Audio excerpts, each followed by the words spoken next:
Assalamualaikum warahmatullahi wabarakatuh. Perkenalkan, nama saya Muhammad Fairul Fikri dari kelas TRPL 1A. Di sini saya akan membuat video monolog dengan topik proses belajar sebagai mahasiswa baru di Politeknik Negeri Medan dengan prodi TRPL. Transisi dari anak SMA yang cuma kenal Microsoft ke TRPL itu luar biasa. Ini bukan lagi sekedar menghafal, ini adalah dunia di mana kita harus berpikir layaknya sebuah mesin, tapi bertindak layaknya seorang arsitek. Awalnya aku kira coding itu cuma ngetik-ngetik keren kayak di film. Ternyata lebih banyak error dan googling daripada ketik keren. Minggu-minggu pertama tuh benar-benar fase shock. Kita dihadapkan pada rencana pembelajaran semester atau disingkat RPS yang tebal dengan mata kuliah yang namanya saja sudah membekuni berkurut. Algoritma dan struktur data, matematika diskrit, pengantar rekayasa perangkat lunak, rasanya kayak, Tuhan, apa aku salah masuk? Tapi, disinilah keindahan Politeknik Negeri Medan. Inti dari pendidikan vokasi itu adalah belajar sambil melakukan. Di TRPL, porsi praktikum dan teori itu rasanya 70-30. Bayangkan, satu SKS praktikum itu, waktu tatap muka kita lebih lama daripada SKS teori biasa. Hari Senin kita dapat teori, dan hari Selasa kita sudah harus eksekusi di laptop kita masing-masing. Mereka sering bilang, lulusan TRPL harus bisa langsung dipakai di industri. Jadi, metode pengajaran mereka pun sangat terapan. Tugas-tugas yang diberikan seringkali menyerupai studi kasus nyata di dunia kerja. Bukan cuma latihan soal, tapi diminta membuat prototipe sederhana, membuat rancangan basis data, hingga menerapkan metodologi pengembangan software yang kompleks. Momen paling menantang, tentu saja seksi praktikum yang berdurasi panjang.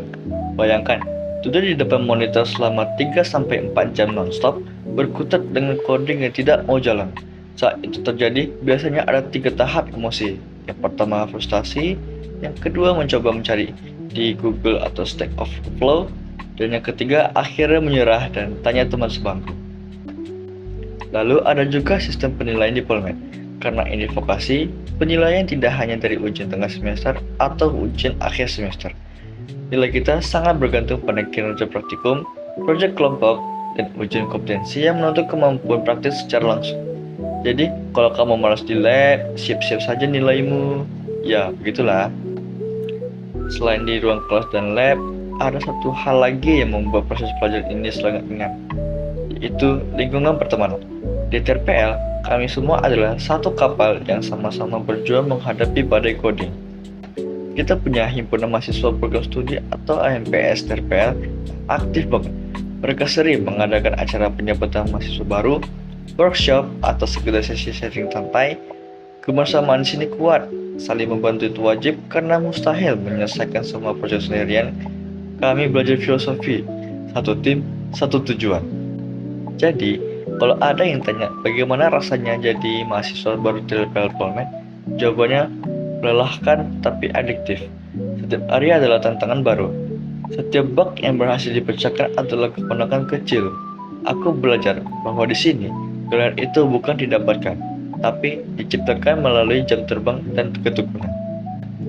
Tujuanku jelas, yaitu lulus sebagai software engineer berkompeten dan siap bersaing.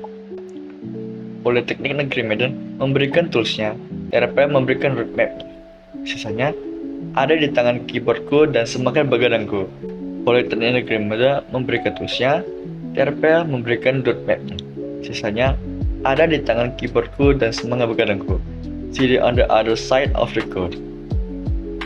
Mungkin sekian dari monolog dari saya akhiri dengan mengucapkan wassalamualaikum warahmatullahi wabarakatuh.